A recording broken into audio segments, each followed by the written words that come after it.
Independence maybe is like a spectrum. We can choose how we want independence for ourselves to look. When we don't communicate what we want or need, it can maybe fester and cause into irritation or resentment towards the other person. Stay confident. Who cares if it takes you longer? Who cares if you do it differently? Are you getting it done? Then keep going.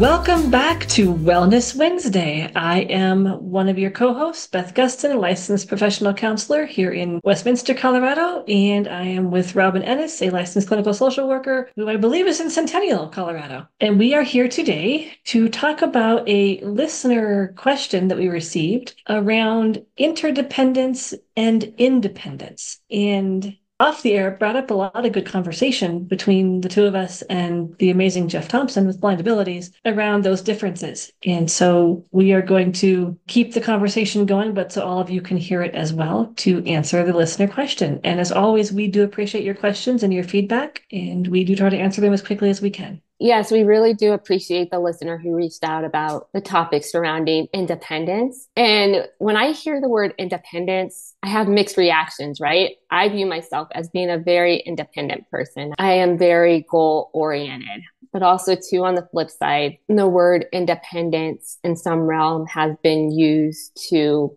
cause me insecurity or doubt my abilities. And so it caused me to look up the definition of independence. And what it means is being able to carry out one's goals or expectations without asking for aid or help. And I wrestled with that, right? Because I'm like, well, you can still be independent and ask for help, which we'll talk about more, in regards to interdependence. But I did not like that definition of independence about not asking for any help at all. I don't love that definition either. And I think this has a lot to do with our society and culture too. I think, especially here in America, I think there is a lot of push to be independent, do things yourself, don't need help, don't ask for help. It's a sign of weakness if you ask for help. Those types of things I think get drilled into our brains, whether it's through the school system or a community that we belong to or how we're raised or media. I think there is this push to be almost what I'm going to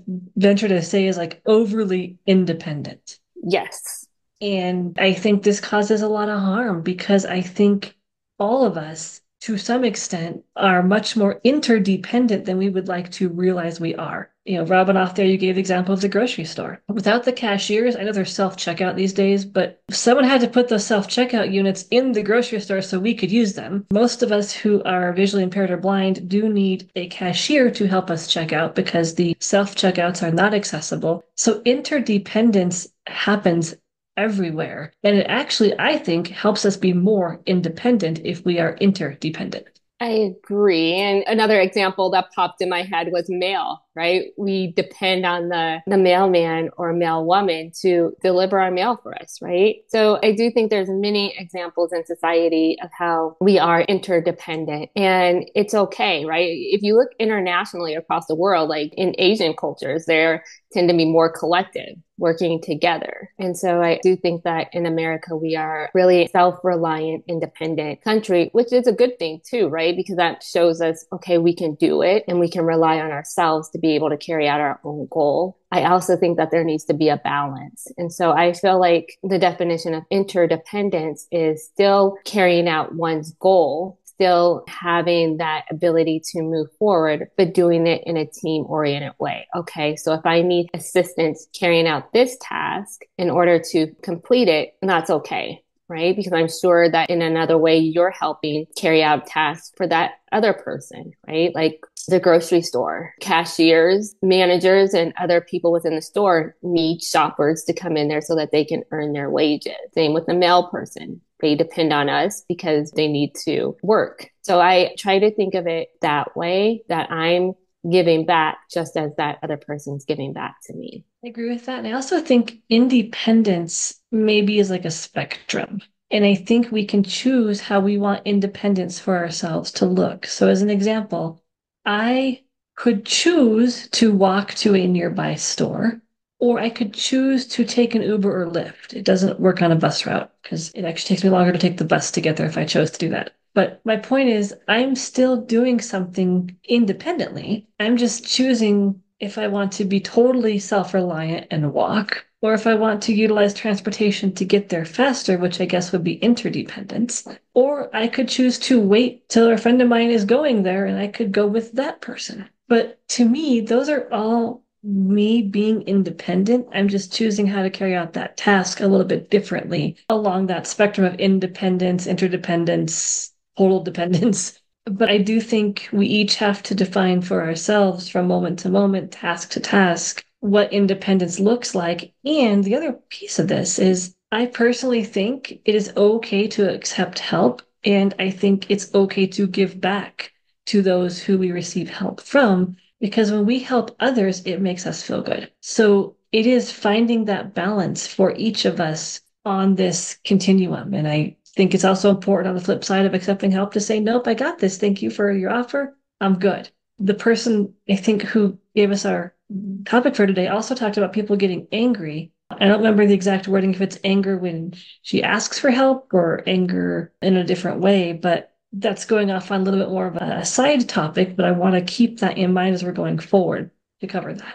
Right, exactly. I want to go back to how you said independence is a spectrum and it's really deciding for ourselves. And that's really key, right? There's no one size fits all. What may work for one person may not work for another. And I think that there's a lot of pressure in certain communities to quote unquote be independent or to carry out tasks a certain way. And if you deviate from that norm, like Beth, you were mentioning, that can cause people to have a lack of confidence in themselves. I know I struggled with that when I first became blind. I felt like I wasn't quote unquote a good blind person because if I needed help, I did ask for help. And that really did impact my self-confidence throughout my blindness journey. And so I really have to check in with myself and remind myself that it's not a one size fits all, and really offering myself that level of comfort, because that can be a really downward spiral if a person goes there. And in terms of the person who wrote in about people's reaction when you ask for help being anger. The example, if I remember correctly, and Beth challenged me if I'm wrong, is that the example she gave was a person in the hospital. And so when I think of that example, I think of a person, if they're getting angry for somebody asking for help, I think of more so burnout, which is a completely different topic, right? I think that shows a person's stress level. Yeah. Versus the actual being independent and asking for help. And I think maybe we should cover burnout in a future episode, only because I think it is common in so many professions. When a person is burnout, it does cause them in many cases to snap or be more irritable. And I think this can spiral. I think about when my dad was in the hospital and he was having a hard time and asking for a lot of assistance. And we kind of worried, because the nurses were getting a little frustrated, I think, at times. And at the end of it all, it turned out really well and it was a great experience. But when he was being discharged, they said, you can just follow along behind us. And they were speeding down the hall with him in a wheelchair. And I said, can I hold on to the handle of the wheelchair so I actually can keep up with you? Because I don't know the hospital. But that worked out fine. But it gave me a chance to have a conversation with the nurse that was a little more challenging, just around how we can best help each other if we just communicate and advocate. And I'm not doing the story justice, but in the end, she thanked me for speaking up and advocating and having that conversation around that asking for help and being independent and where's that line. And really what it comes down to is communicating needs in a way that gets them met. And so part of this conversation, I think, if we're asking for help, is how are we asking for help? And what is ours to own and what is not ours to own in an interaction with somebody. I agree. I was nodding my head the whole time, Beth, because kudos to you for creating a learning moment for that nurse. I think that there's a lot of people who lack awareness and are, and again, are caught up in their own worlds for one reason or another. But you had that level of patience with her. And then also to communicate it what you needed in that moment, just like you mentioned, what needs do we need to be met and how we can be able to communicate that. So I think that's a really good example in doing so, because I feel like when we don't communicate what we want or need, it can maybe fester and cause into irritation or resentment towards the other person. So yeah, just being mindful to voice, and then how are you voicing it? Stepping back and realizing, okay, what can I do in this moment to be able to help myself? And what do I feel like I need support with? And am I open to hearing the response? Because in some situations, maybe a person can't support us in the way that we need, and we have to be open to hearing that too. I think too, going back about, Robin, you talked about, like the losing confidence. And I think when we are trying to be independent or when we are asking for help, this can occur in both instances where we're going to potentially be criticized no matter what we choose to do. Mm-hmm. Because there's always going to be somebody else out there who thinks they can do it better, or they know better, or that we're doing it wrong. And so I think part of this is also, don't compare yourself to others and stay confident. If you know you've got something under control and you're doing it just fine, who cares if it takes you longer? Who cares if you do it differently? Are you getting it done? Is anyone being hurt? No? Then keep going. We all do things a little differently. We've all been shown how to do things a little bit differently, and it's not wrong. If someone's safety is at risk, like if you're cutting vegetables with a knife or something, then yeah, learn from that person so you don't cut yourself. But I think it's also important to be confident in our skills because we all have them. Well said. I think, Beth, we talked about this in a previous podcast, is comparing ourselves. And I mentioned it before, but I'm going to mention it again, is that one of my clients had sent me a quote, and I apologize because I can't remember the book, but it said, comparison is a robber of our joy. And this is something that I have to work on too, is trying not to compare myself. I'm running my own journey, my own race, not anybody else's. And I feel like as we get older, at least for me, I feel like it gets a little easier not to compare myself, or like I did in my 20s and even 30s, is thinking what I'm doing wrong versus what I'm doing right. It still is a learning in progress. I'm not going to say that I don't do it at all, but it's definitely gotten better because I'm starting to realize I'm really hurting myself by comparing myself to other people. I'm really downplaying all of the efforts that I make as a person. So I feel like I'm independent. So that's all that matters. We're going to talk about this in another podcast, but I do think that affirmations can help build up that self-confidence and allow you to just realize that you got this. If, like Beth said, that you're doing it in a safe way. I agree. And so I think, as always, we appreciate your feedback. I hope this helps with the listener question. If it doesn't, write us back. Let us know that we didn't quite cover it, or it was a different angle you were hoping for, whatever it might be. But we always are open to feedback, and we're always open to topic suggestions. And if you're a longtime listener, you know that sometimes we have a topic planned and we completely change course because somebody wrote in with a really good question. I figure if one person asks it, there's more out there who would like to know the answer because they have the same question. So I really appreciate all of you who have sent in your questions, your comments, your feedback. To me, it makes the podcast better. So thank you. It really does. And if you have any other examples of independence or interdependence or how it made you feel, we want to hear from you all. We do, as you can tell in our previous episodes, we listen to the comments you make and we incorporate it into what we talk about. Continue reaching out to us. You can do it either through phone or email or through Twitter or Facebook. As always, until next time, stay grounded and take care.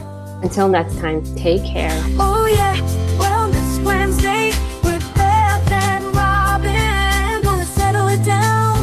Oh yeah, get your feet planted on the ground. For more podcasts with the blindness perspective, check us out on the web at www.blindabilities.com. And be sure to subscribe to the podcast wherever you listen to podcasts. And if you want to leave us some feedback, give us a call at 612-367-6093. We'd love to hear from you.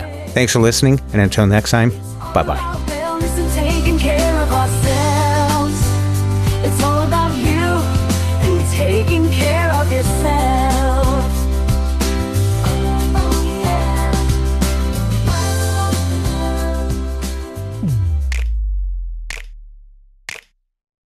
When we share what we see through each other's eyes, we can then begin to bridge the gap between the limited expectations and the realities of blind abilities.